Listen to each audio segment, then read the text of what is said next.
다리우스는 자기의 뜻대로 나라 안에 지방장관 120명을 세워서 나라를 다스리게 하였다. 또 그들 위에 정승 3사람을 세웠는데 다니엘도 그 가운데 한 사람이었다. 그리고 지방장관들이 정승들에게 업무를 보고하게 하여 왕에게 피해를 끼치는 일이 없도록 하였다. 그런데 다니엘이 다른 정승들이나 지방장관들보다 더 우수하였으므로 왕이 그를 나라의 통치자로 임명하였다. 그러자 다른 정승들과 지방 장관들이 다니엘이 나라 일을 잘못 처리한 것을 찾아내려 하였다. 그러나 그들은 그에게서 아무런 실책이나 허물을 발견하지 못하였다. 다니엘이 임무에 충실하여 아무런 실책이나 허물이 없었기 때문이다. 그래서 그들은 서로 말하였다. 다니엘이라는 자는 그가 믿는 신의 법을 문제 삼지 않고는 고발할 근거를 찾을 수 없다. 아멘. 자, 오늘은 하나님께 로그인하고 하늘의 능력을 다운로드 받으라 라는 제목으로 다니엘 6장에 있는 말씀을 나누도록 하겠습니다. 자, 여러분, 우리가 방금 읽은 이 다니엘 6장에 있는 말씀은 다니엘이라는 하나님의 사람이 믿음을 지키다가 사자굴에 던져지는 이야기입니다. 우리가 너무 잘 아는 이야기죠. 자기의 신념, 하나님을 향한 믿음을 지키다가 위기를 맞이합니다. 사자굴에 던져지게 되죠. 우리 이 이야기의 결론을 너무나 잘 알고 있습니다. 다니엘은 이 사자굴에서도 살아남았습니다.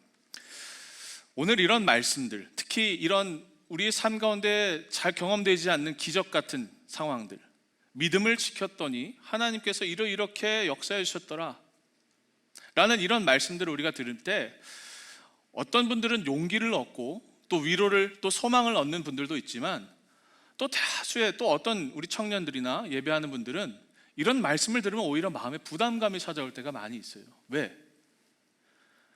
나에게는 이 다니엘 같은 믿음이 없거든요. 내가 이 믿음을 지키지 않으면 살아남을 수 있고, 내가 이 믿음을 지키면 저 사자굴에 던져질 걸 알면서도 이런 믿음을 지킨다라는 것이 우리의 삶에 너무나 부담이거든요. 왜요? 나는 그런 실력이 없어요. 그럴 만한 믿음이 없다 보니까 이런 우리 삶 가운데 벌어지지 않는 일들을 보면서 때로는 부담을 느끼기도 한다는 거예요. 자, 그러나 여러분, 오늘 이 다니엘의 사자굴 이야기를 다니엘의 믿음에 초점을 맞추기보다 그가 하나님께 온전히 연결되어서 하나님을 붙드는 믿음으로 단단하게 서 있었더니 하나님이 그냥 그의 인생을 책임져 주시고 그를 위기 가운데서 건져주셨다 라는 데 여러분들이 오히려 더 초점을 맞췄으면 좋겠어요. 개인의 믿음이 아닙니다. 개인의 어떤 뜨거운 구별된 신앙 이런 것도 좋지만 그것을 넘어서 그가 기본적으로 그의 마음과 그의 삶 가운데 하나님을 향한 이 연결, 교제가 충만하였을 때 이런 기적 같은 일들은 그죠? 어떤 현상으로 주어진 것이다. 이런 이해를 가지고 오늘 말씀을 들었으면 좋겠어요. 어떤 분이 주중에 저에게 이메일을 하나 보냈어요. 너무 간단한 아주 명료한 질문을 하나 하고 제게 이런 메일을 보냈는데, 방세희 목사님께 내용은 이런 겁니다. 목사님, 제가 어떤 행동을 하여야 하나님께서 저에게 복을 주실까요? 저는 하나님의 복을 많이 받고 싶습니다. 제가 모르는 분이었어요. 제가 그 메일을 탁 읽고 나서 이런 마음이 들어요. 첫 번째는 이분의 마음이 너무나 귀하다. 얼마나 그 하나님을 향한 열망이 컸으면 이런 메일을 저에게 보냈을까. 제가 누군지도 모르는 분이거든요. 자, 그런데 한편으로는 또 이런 생각이 들었어요. 여러분, 내가 무슨 일을 하여야 하나님께 복을 받겠습니까? 라는 질문은 사실 그 전제부터 잘못된 겁니다. 오류가 있는 거죠. 왜? 여러분, 우리가 하나님께 복을 받는다라는 것은 나의 행위와 나의 어떠함을 가지고 하나님이 그걸 평가하시는 게 아니다라는 거예요. 우리는 우리 이 마음과 우리 삶 가운데 깊게 뿌리내린 인과응보적인 사상, 내가 잘해야 하나님이 복을 주시고 내가 잘하지 못하면 하나님이 나를 저주하시고 나를 심판하신다라는 이 뿌리 깊은 사상이 우리 마음 가운데 있다 보니까 하나님이 나에게 주시는 복조차도 내가 무언가를 잘해야만 내가 그런 복을 얻을 수 있다고 생각하는 거예요. 근데 그건 잘못된 거예요. 왜? 하나님은 우리가 이미 죄인 되었을 때 우리를 위해서 구원의 은혜를 베푸셨고, 여러분들 한 사람 한 사람을 위해서 여러분들이 이미 태어나기도 이전부터 그리스도를 통해 하나님의 모든 구원과 하나님의 축복을 이미 예비해 두셨습니다. 여러분 이 사실 믿으십니까? 오늘 이 관점과 이 이해를 가지고 다니엘서의 말씀을 봤으면 좋겠어요.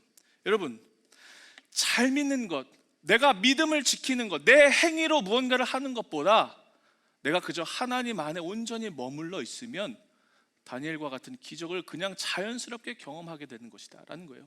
자, 이런 이해를 가지고 오늘 말씀 1절 한번 보겠습니다. 자, 오늘 말씀 이렇게 시작합니다.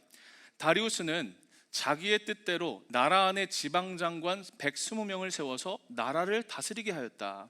자, 우리 지지난 시간에 다니엘 5장 이야기 나누면서 그때 이런 이야기 나눴어요. 바벨론의 마지막 왕이었던 벨사살이 잔치를 베푸는데 손가락 하나가 나타나서 갑자기 벽에 글씨를 씁니다. 메네메네 데겔 바르신, 세어보고 계산해 보았더니 저울에 모자랐다. 그래서 이 바벨론 제국이 그 순간 그 날에 하나님의 심판을 받고 멸망하는 이야기가 지난 다니엘 5장의 말씀이었어요. 자, 오늘 이제 6장에 넘어와서는요, 그 벨사살 왕을 이제 마지막으로 바벨론 제국이 이제 멸망을 하고 이제 새롭게 등장한 나라의 첫 번째 통치자 이야기를 하는 건데, 그가 누군가? 바로 오늘 읽은 다리우스. 옛날 성경에 보면 다리오 같은 말입니다. 다리우스라는 사람의 이야기입니다. 자, 여러분 이 다리우스에 대해서 우리가 조금 이해해 볼 필요가 있어요. 다리우스라는 왕은 지난 시간 이 바벨론의 벨사살 왕처럼 역사에 어떤 공식적인 기록이 남아있지는 않습니다. 그래서 많은 성경학자들이 이 벨사살 왕처럼 오늘 말씀의 이 다리우스도 이 사람은 허구의 인물이다. 왜? 아무런 기록이 없으니까요. 그러면서 또 성경의 허구성을 주장하는 증거로 이 대목을 사용해요. 자, 그런데 우리도 대개 바벨론 제국이 이제 멸망하고 난 다음에 페르시아라는 또 다른 제국의 고레스라는 왕이 이 세상을 통치한 것으로 우리가 알고 있죠. 그렇기 때문에 지금 이 다리우스라는 사람이 과연 어떤 인물인지 잘 우리가 이해를 하지 못하고 있어요. 자, 분명히 바벨론이 멸망하고 페르시아, 고레스 왕이 새롭게 나타났는데 이 다리오라는 사람은 과연 누굴까? 여기에는 여러 가지 견해가 있어요. 크게 두 가지인데요. 첫 번째, 이 다리오라는 인물과 이 페르시아의 고레스 왕인 동일 인물이다, 같은 사람이다라고 주장하는 견해예요. 왜냐하면 옛날 고대 왕들은 한 가지 왕의 호칭, 칭호만 아니라 여러 가지 호칭을 사용했다라는 거예요. 그러니까 고레스도 되고 뭐 다리오도 된다라는 거죠. 또 어떤 사람들이 이렇게 얘기해요. 각자의 이 통치력이 미치는 범위에 따라서 각기 이름을 다른 이름으로 부르는 관습이 당시 있었다. 그러니까 같은 인물이라는 거예요. 이게 첫 번째 견해고, 두 번째는 이런 겁니다. 이 다리오라는 왕은 페르시아 고레스 왕 밑에 있었던 휘하의 장군 중에 하나였다라는 거예요. 마지막 우리 다니엘 5장 31절을 보면 성경에 이렇게 되어 있어요. 다리오가 이 제국을 받았다. 그러니까 나라를 세운 게 아니라 이 나라를 받았다라고 기록이 되어 있거든요. 이게 왜 그런가 하면 이 다리오 왕은, 다리오 장군이죠, 바벨론이 멸망하던 날 벨사살 왕이 베풀던 이 잔치 연회에서 이 바벨론을 침공할 때 가장 결정적인 공을 세운 사람입니다. 그러니까 페르시아 고레스 왕이 다리오 왕에게 이 바벨론을 함락시킨 공을 잘 인정해줘서 이 지역을 다스리는 통치자로, 책임자로 그를 임명했을 것이다라는 거예요.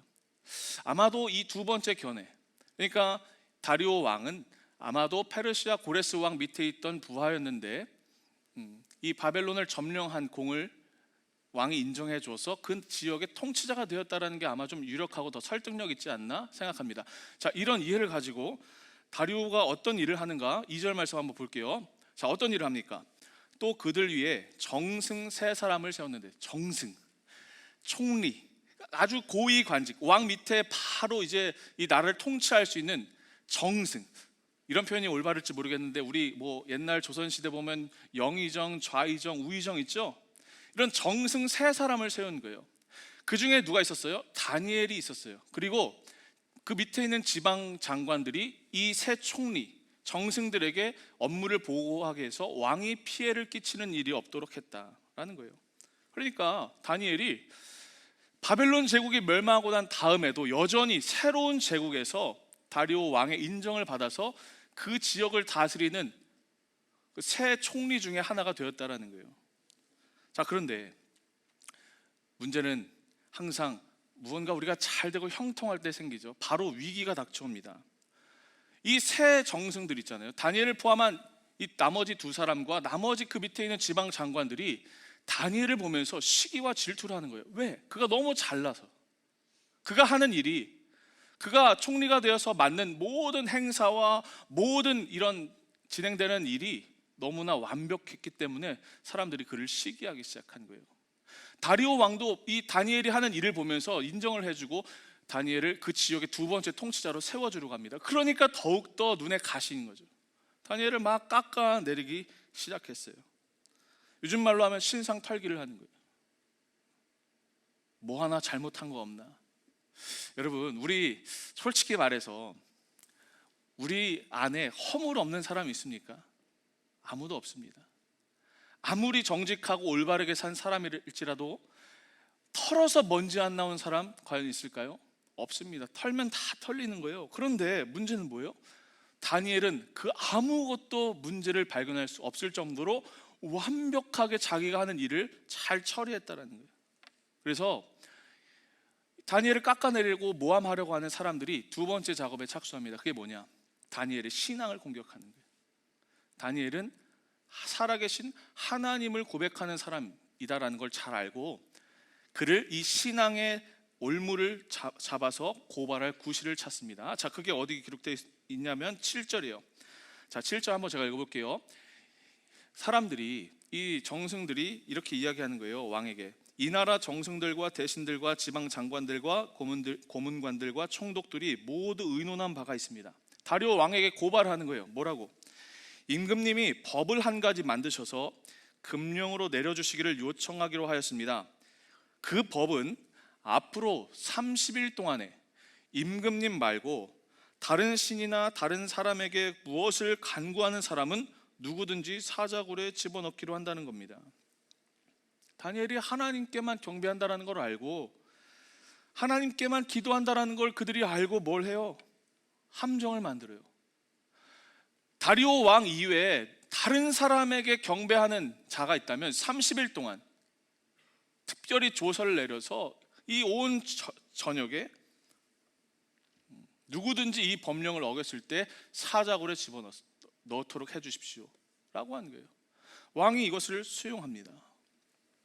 자, 오늘 말씀의 결론부터 이야기합니다. 우리가 너무나 잘 알고 있죠. 다니엘이 이 조서가 내려온 것을 알고 어떻게 행동합니까? 그는 그럼에도 불구하고 이 조서를 따르지 않고 자기의 신념과 자기의 믿음을 지키기로 합니다. 그리고 어떻게 됩니까? 사자굴에 던져져요. 그리고 또 그는 그 사자굴에 던져졌음에도 불구하고 털끝 하나 상하지 않고 그 가운데서 살아나 돌아옵니다. 놀라운 일이죠. 기적 같은 일입니다. 설교 서두에도 말씀을 드렸어요. 여러분, 이런 이야기를 보면서 우리 어때요? 마음에 나도 저런 다니엘 같은 믿음을 가지고 나도 저런 기적을 경험하기를 원하는데 나는 저런 수준의 믿음이 왜 없는 걸까? 우리의 마음을 무너뜨리죠. 그러나 여러분, 오늘 이 말씀의 중요한 포인트는 무엇이냐면 다니엘이 가졌던 믿음이 중요한 게 아니라 먼저 하나님께서 그의 인생을 붙드셔서 그가 끝까지 하나님의 신실한 사람으로 남을 수 있었다는 게 더 중요하다는 거예요. 성경을 볼 때 여러분들이 중요하게 여겨야 될 게 있어요. 성경에 나오는 수많은 인물들을 우리가 마치 위인전 읽듯이 아브라함은 이랬다더라, 모세는 이랬다더라, 야곱은, 다윗은, 우리가 어떤 한 개인의 신앙을 너무나 신격화하고 그 신앙을 닮으려고 합니다. 물론 그런 관점도 일리가 있고 우리에게 많은 도전을 주고 은혜를 주기도 하지만 무엇보다 성경에 나오는 모든 사람들은 단 한 사람도 빠짐없이 어떤 사람들이요? 하나님께 붙들림을 받는 사람들이었어요. 개인의 어떠함이 아니라는 거예요. 우리가 성경을 위인전으로 보면 우리는 매일매일 실망할 수밖에 없습니다. 왜요? 우리의 수준이 그렇지 못하기 때문이에요. 제가 예전에 청소년기 때 어떤 부흥 집회 강사님이 오셔서 이런 얘기를 하셨어요. 나는 목사인데 나는 청소년기 때부터 지금 목사가 되기까지 단 한 번도 내 입에 술과 담배를 대본 적이 없어. 어때? 나 멋있지? 너희들도 나처럼 살아. 그게 잠깐의 도전은 될 수 있는지 모르겠지만 여러분 잘 보세요. 이미 술과 담배 한 청년들 어떻게 할 거예요? 마음이 무너지는 거예요. 왜? 나는 못했는데, 나는 지키지 못했는데. 그게 중요한 게 아니에요. 더 우리가 위로를 받고 소망을 얻는 포인트는 뭐예요? 내가 지금은 이렇게 목사로 하지만 나도 옛날에는 한때 흥청망청 살고 나도 죄를 짓고 다 했어. 그래도 나 하나님의 은혜로 지금 이 자리에 서 있어. 이 고백이 우리의 마음 가운데 더 와닿는다는 거예요. 오늘 말씀을 그렇게 보세요. 다니엘의 믿음에 초점을 맞추면 우리는 이거 할 수 없는 일입니다. 우리 삶과 전혀 동떨어진 이야기입니다. 우리가 지금도 계속 두려워하는 게 뭐예요? 나는 사자굴에 과연 던진다고 했을 때 이 믿음을 지킬 수 있을까? 어찌 보면 우리가 이미 그 사자굴 안에 던져져 있을 수도 있어요. 우리가 살아가는 세상이 그렇잖아요, 여러분. 우리를 집어삼키려고 으르렁거리는 이 사람들의 수많은 개교와 이 복잡한 이 질서와 관계 속에서 여러분들이 살아가고 있는 직장 아니면 어떤 관계 아니면 준비하고 있는 어떤 일들 속에서 세상 사람들은 끊임없이 우리를 그 자리로 밀어넣는다는 거예요. 사자굴로 던진다는 거예요. 우리가 기적을 경험하는 곳이 다른 게 있는 게 아닙니다. 이미 우리의 삶 가운데서 그런 일들은 진행되고 있습니다. 과연 오늘 이 사건을 통해서 우리가 무엇을 바라고 무엇을 보아야 하는가? 자, 보십시오. 말씀의 포인트는 이겁니다. 오늘 제목이에요. 하나님께 로그인하고 하늘의 능력을 다운로드 받는 거예요. 내 안에 있는 어떠함을 가지고 하는 게 아니라 하나님께 잘 붙어 있고 하나님을 온전히 부르짖고 하나님을 만난 사람들, 매일매일 일상 가운데서 그 하나님과의 교제가 있는 사람들에게는 다니엘이 보여주었던 이런 믿음들이 그저 현상으로 열매로 맺혀진다는 거예요. 이 관점을 보고 잘 보세요. 자, 그러면 하나님께 온전히 연결되어 있고 하나님을 온전히 만나고 예수님을 제대로 만난 사람들은 과연 어떻게 사는가? 다니엘의 모습 속에서 봅시다. 자, 3절이에요. 3절 말씀 우리 다 함께 읽어볼까요? 위에 있는 말씀 한번 읽어봅니다. 시작. 그런데 다니엘이 다른 정승들이나 지방 장관들보다 더 우수하였다. 우리 밑에 있는 우리 개역개정 성경을 한번 읽어볼게요. 시작. 다니엘은 마음이 민첩하여 총리들과 고관들 위에 뛰어남으로. 우리가 자칫 그냥 성경을 쉽게 이해하고 지나가 보면 아, 다니엘은 원래 머리가 똑똑한 사람이었나 보다 이렇게 생각할 수가 있어요. 그런데 그게 아니에요. 성경은 분명히 기록하고 있어요. 다니엘은 마음이 민첩한 사람이었어요. 그리고 이 마음이 민첩하다라는 것은 원어적으로 보면 이런 거예요. 하나님의 영으로 충만한 사람이었다. 이해가 되시나요? 그가 머리가 비상해서 타고난 어떤 기질이 있어서 아닙니다. 그의 마음 가운데 하나님으로 연결되니까 충만함이 있는 거예요. 그리고 그 충만함이 그를 더욱더 돋보이게 만드는 거예요. 우리는 끊임없이 나를 드러내기 위해서 내 옆에 있는 것들을 채워서 아니면 내가 가질 수 없는 것들을 내 안에 꾸역꾸역 집어넣어서 나를 드러내고 과시하려고 해요. 그러나 여러분, 우리가 비로소 이 세상 가운데서 하나님의 빛을 드러낼 수 있는 기본적인 우리의 능력이 어디서 나옵니까? 하나님의 영으로 충만한 거예요. 하나님과 연결되어 있는 거예요. 이게 현상이에요, 현상. 제가 요즘에는 강조하지 않지만 연초에나 작년에도 많이 강조했어요. 여러분, 성령 충만하기를 간구하십시오. 아멘? 성령 충만하기를 간구해야 돼요. 옛날 이야기가 아니에요. 성령 충만, 우리 어른들, 우리 어머니, 아버지들 이야기가 아니에요. 오늘 살아가는 우리에게 무엇보다 가장 필요한 것, 충만함이에요. 충만함. 하나님의 영으로 채워져 있는 겁니다. 자, 하나님께 연결되어 있는 사람의 두 번째 현상 보십시오. 하나님을 만난 사람들은 거룩해지고 순결해집니다. 사람들이요, 다니엘을 신앙적인 이유 이외에 다른 것으로 고발할 수가 없었다라고 했어요. 이를 완벽히 처리했다라고 했어요. 이게 단순히 어떤 업무의 능력 이야기하는 게 아닙니다. 그가 하나님께 온전히 서 있고 예수님을 제대로 만난 사람으로서 살아가니까 어떤 현상이 일어나요? 주어진 매일의 일상 가운데 성실과 정직과 성결과 순결함으로 살아갈 수 있었다라는 거예요. 이게 다니엘의 인생입니다.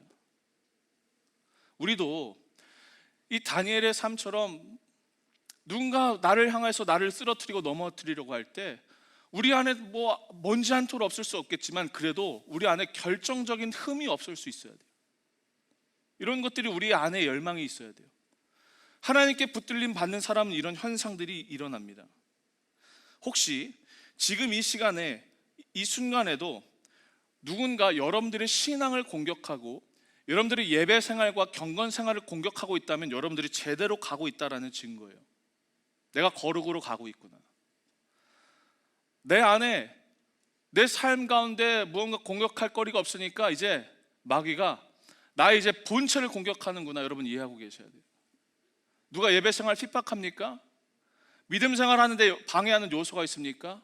그때 깨어서 기도해야 돼요. 그리고 분별해야 돼요. 아, 거룩하고 순결해지기 위한 나를 방해하는 것이 있구나. 그것을 공격하는구나 알아야 돼요. 그리고 또 여러분들의 매일의 일상과 매일의 삶 가운데서 여러분들의 신앙과 경건 생활을 단단히 세우기를 위해서 힘써야 합니다. 거룩하기를 위해서 기도해야 됩니다. 하나님 만난 사람의 가장 구별된 특징이 바로 거룩입니다. 경건입니다. 저는 특별히 우리 청년들이 이 젊음의 시기를 더욱더 하나님 앞에 경건의 훈련을 하는 시간으로 구별하기를 간절히 축복합니다. 기본에 충실한 인생 사십시오. 어떤 화려함, 눈에 보여지는 것들로 나를 치장하고 나를 포장하려고 하지 마십시오. 그것이 신앙생활임에도 아무리 이 교회에 있는 범주라고 할지라도 여러분 기본부터 다지셔야 돼요. 말씀 생활, 기도 생활, 훈련, 예배 생활, 기본적인 공예배 생활 너무나 중요한 요소들입니다. 왜요? 이런 신앙의 기본기가 있어야 결정적으로 우리의 믿음이 증명되고 드러내야 될 순간에 그 힘이 발휘가 되는 거예요. 이 기본이 없을 때, 이 기초가 우리 가운데 단단히 자리 잡히지 않았을 때 어떤 현상이 일어나요? 조금만 문제가 오면 다 쓰러지는 거예요. 픽픽 쓰러지는 거예요. 여러분 손흥민 아시죠? 손흥민 선수가 어떤 다큐멘터리에서 이런 얘기를 했어요.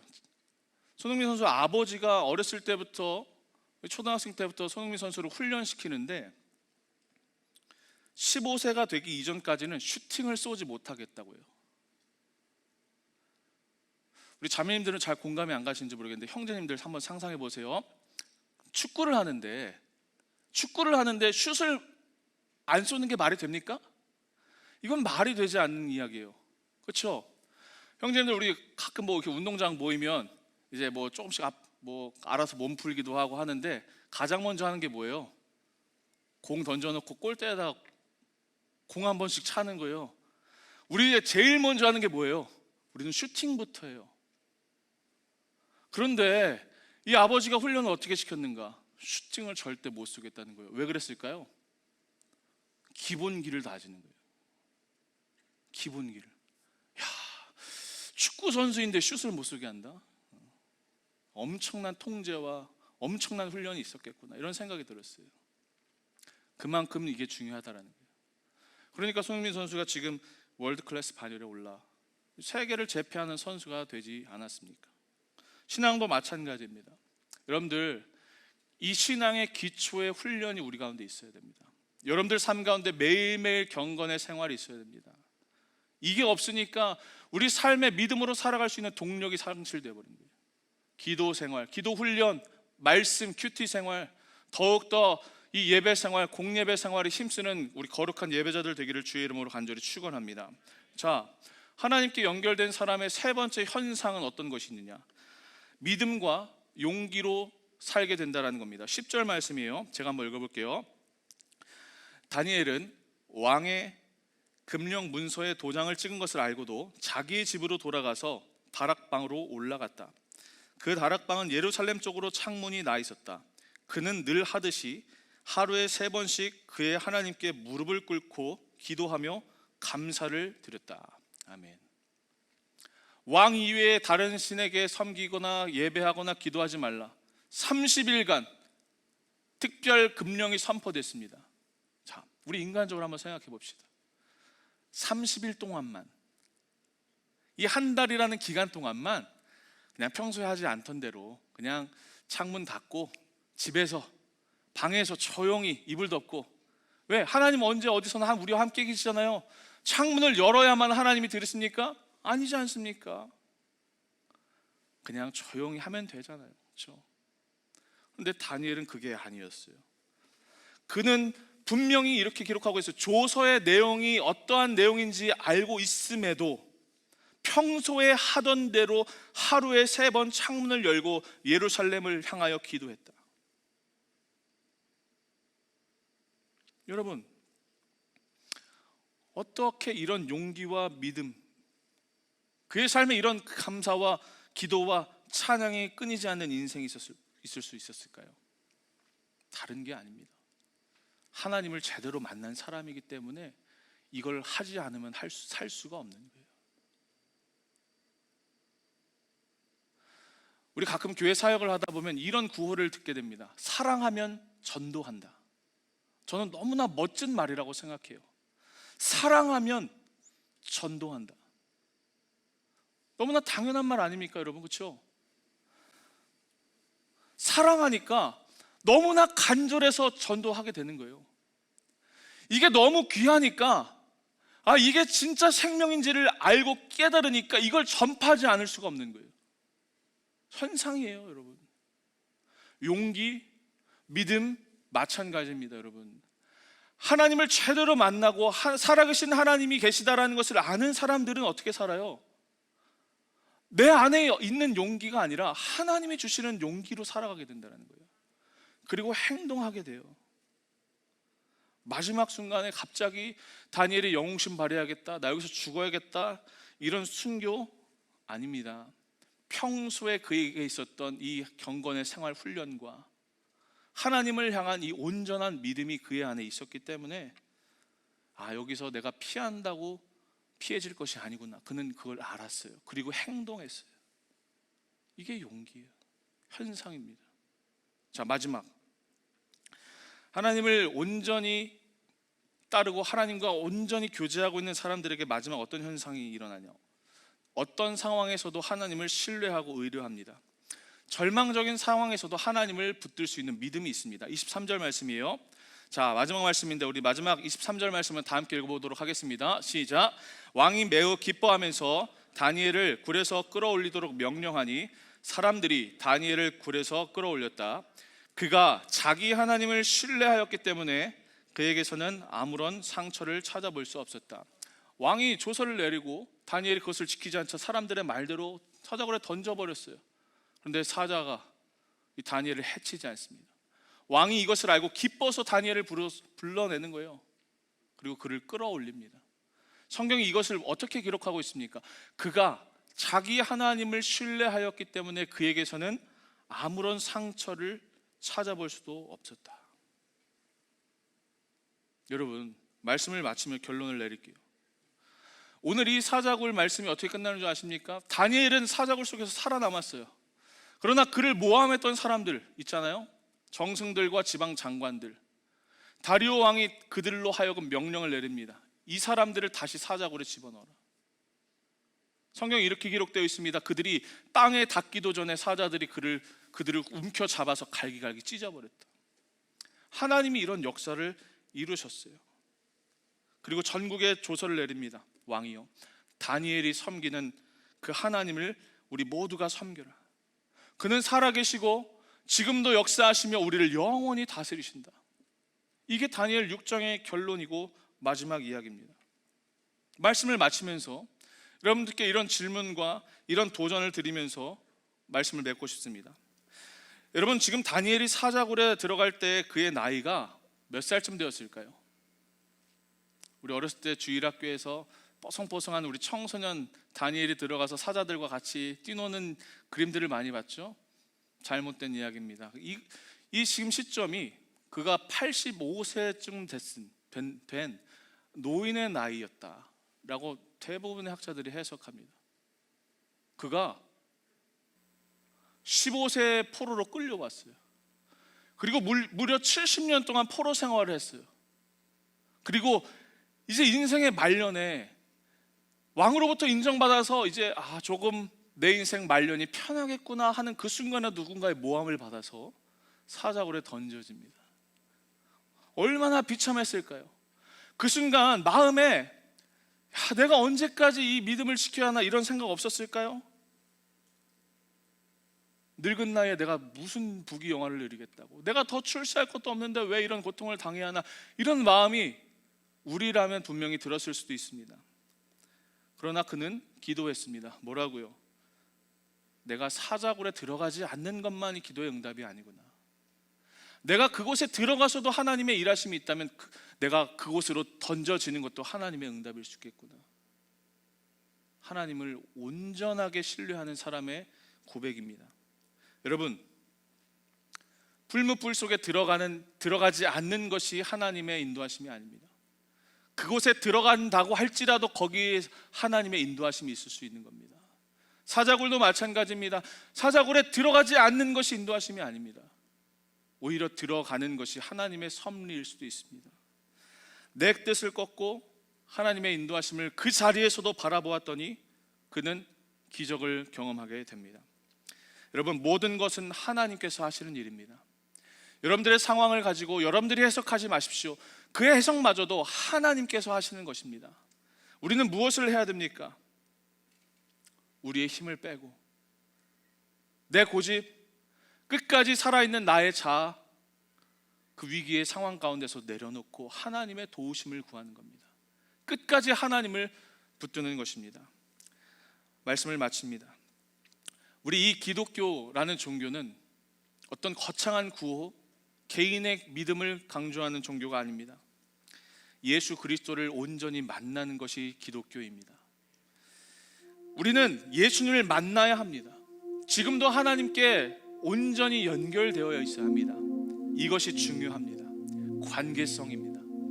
우리가 만나면 변합니다. 우리가 먼저 변하려고 하기 때문에 우리 삶에 열매가 없습니다.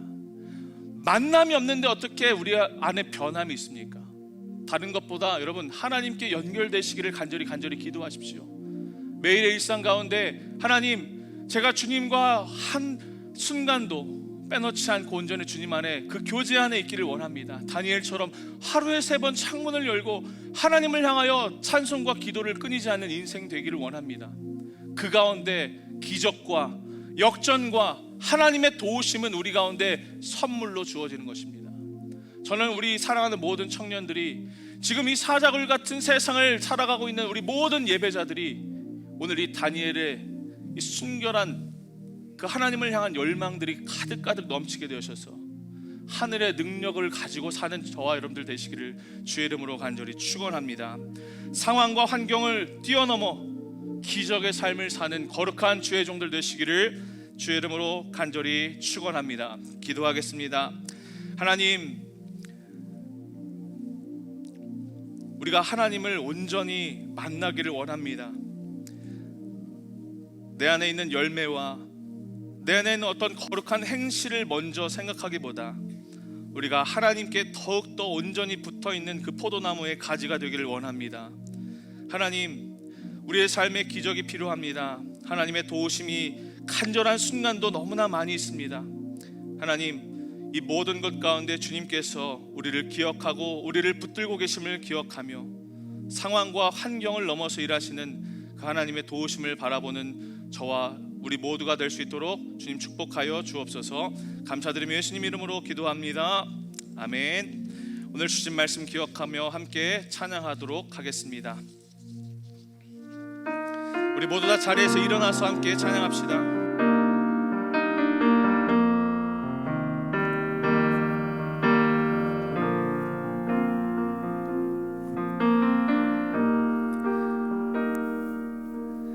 나의 사랑,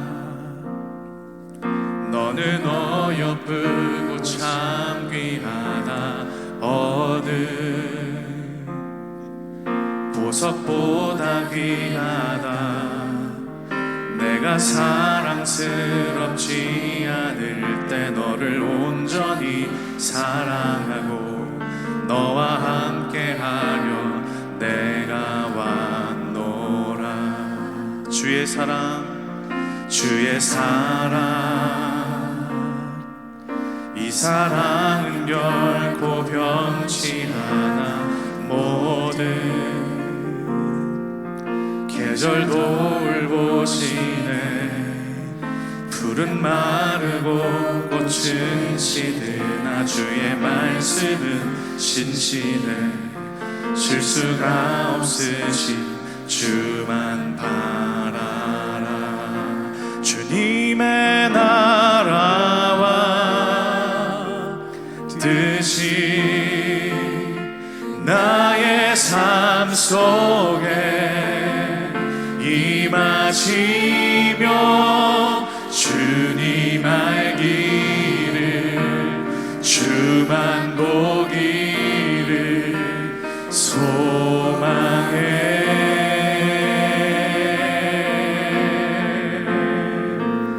거룩히 살아갈 힘과 두려움 없는 믿음 주신 나의 하나님. 완전한 사랑 찬양해. 처음부터 찬양합시다. 나의 사랑, 나의 사랑, 너는 어여쁘고 참 귀하다. 어느 보석보다 귀하다. 내가 사랑스럽지 않을 때 너를 온전히 사랑하고 내와 함께하려 내가 왔노라. 주의 사랑, 주의 사랑, 그 사랑은 결코 변치 않아. 모든 계절 돌보시네.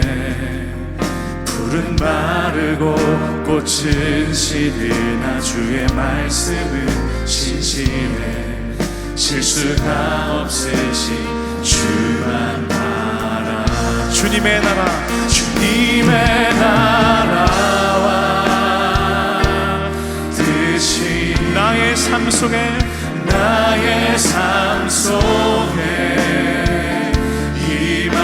임하시며 주님 알기를 주만 보기를 소망해. 거룩히 살아갈 힘을 주시는 주님. 거룩히 살아갈 힘과 두려움 없는 믿음 주신 나의 하나님. 완전한 사랑 찬양해. 한 번 더 찬양합시다. 주님의 나라, 할렐루야. 주님의 나라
존귀하신 사랑의 왕 영원히 통치하신 찬양을 찬양하리 만국 영원히 통치하시네 영원히 함께 하시네 존귀하신 사랑의 왕 영원히 우리 이 고백 다시 한번 우리 주님 앞에 고백합시다 찬양하리 찬양하리 만군의 주 영원히 함께 하시네 존귀하신 사랑의 왕 영원히 통치하신 주님의 나라가 주님의 나라와 뜻이 나의 삶 속에 임하시며 주님 알기를 주만 보기를 소망해 거룩히 살아갈 힘과 두려움 없는 믿음 주신 나의 하나님 완전한 사랑 찬양해 거룩히 살아갈 주님의 나라와 뜻이 나의 삶 속에 임하시며 주님 알기를 주만 보기를 소망해 거룩히 살아갈 힘을 주옵소서 거룩히 살아갈 힘과 두려움 없는 믿음 주신 오늘 주신 말씀 하나님이 우리에게 주시는 마음을 기억하며 우리 주여 한번 간절히 부르짖으면서 우리 말씀 앞에 결단하며 함께 기도하며 나아가도록 하겠습니다. 주여 부르짖습니다. 주여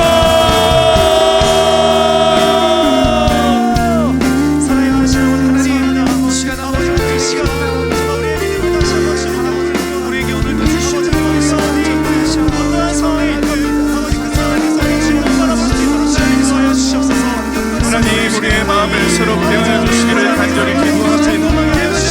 하나님 이 시간 주님을 더욱더 알기를 원합니다. 하나님을 향한 갈망이 내 안에 날마다 넘쳐나기를 원합니다. 하나님께 온전히 연결되었기를 원합니다. 하나님 우리가 주님만을 바라기를 원합니다. 주님 우리와 함께하여 주옵소서. 나의 뜻과 나의 생각 나의 믿음과 나의 공로보다 먼저 하나님이 우리를 어떠한 은혜로 부르셨고 어떠한 사랑으로 우리에게 구원을 주셨으며 지금도 우리에게 얼마나 크신 은혜로 우리와 함께하여 주시는지 우리가 그 사랑 안으로 나아가기를 원합니다. 하나님 나의 주어진 상황과 환경 속에서 하나님을 기억하고 하나님을 온전히 부르짖기를 원합니다. 오늘도 우리 인생의 창문을 열어 평소에 하던 대로 주님을 향하여 우리 두 손을 들고 기도하기를 원합니다. 살아계신 하나님 우리를 구원하여 주옵소서. 살아계신 주님 우리를 불쌍히 여겨주시며 오늘을 살아갈 힘과 능력과 그 거룩과 그 주님의 순결함을 우리 가운데 다시 한번 주님 회복시켜 주옵소서. 하나님 그리하여 많이 하실지라도 감사할 수 있는 믿음을 우리가 오늘 허락하여 주시며, 저들이 살아가는 모든 인생의 사자굴 속에서도 하나님의 도우심으로 승리하는 기적의 현장들, 아버지 기적을 살아내는 믿음의 주인공들 될 수 있도록 하나님 아버지 함께 하시고 인도하여 주옵소서. 하나님, 우리가 거룩하여 지길 원합니다. 우리가 순결하여 지길 원합니다. 주어진 인생과 주어진 매일의 일상 가운데서 하나님을 향한 성결과 정직과 거룩으로 나갈 때에 하나님 우리 인생을 기억하여 주시며 주님께 영광이 되는 거룩한 영광의 찬송으로 살아갈 수 있도록 주님 우리와 함께 하시고 인도하여 주옵소서. 우리 청년들에게 용기를 허락하여 주옵소서. 세상이 줄 수 없는 하나님만이 하실 수 있는 우리 안에 샘이 솟아나오는 믿음의 결단을 주님 우리가 허락하여 주시기를 원합니다. 타협하지 않게 하시고 매 순간 우리와 동행하시는 그 하나님의 손길과 승리하는 우리의 모든 삶이 되도록 주님 함께 하시고 역사하여 주옵소서. 주님 도와주시기를 원합니다.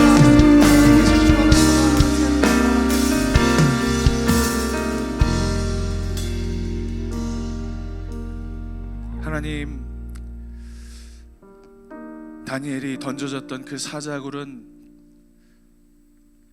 어떤 특별한 곳이 아닙니다. 우리가 매일 살아가는 일상과 또 우리가 두 발을 딛고 살아가는 모든 세상, 어쩌면 그곳이 우리의 사자굴일지도 모르겠습니다.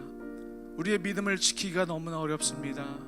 하나님, 우리가 어떻게 살아야 될까요?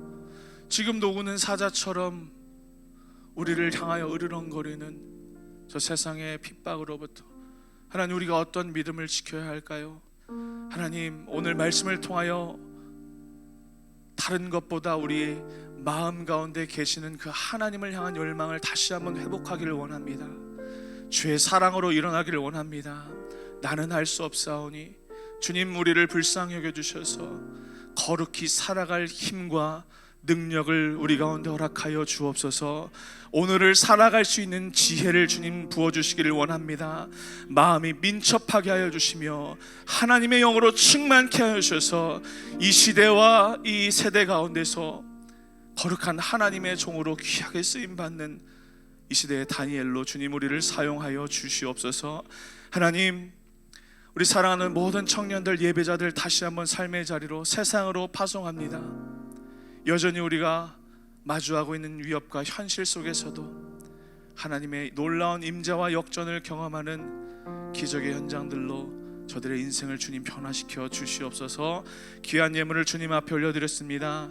하나님 기뻐 받아주시고 흠양하여 주시며 날마다 하나님께 드릴 때에 언제나 풍성한 하나님의 크신 은혜로 우리의 모든 것들을 주님 채워 주옵소서. 내가 미처 깨닫지 못하는 모든 순간과 모든 영역 가운데도 하나님의 그 크신 은혜를 우리 가운데 부어 주옵소서. 이제는 우리 주 예수 그리스도의 은혜와 하나님 아버지의 크신 사랑과 성령님의 감화 감동 역사하심이 오늘 주신 말씀 기억하며 다시 한번 하나님의 말씀으로 살아가기를 소망하는 거룩한 당신의 백성들 머리 위에 이제로부터 영원토록 함께하여 주시옵기를 간절히 축원하옵나이다. 아멘.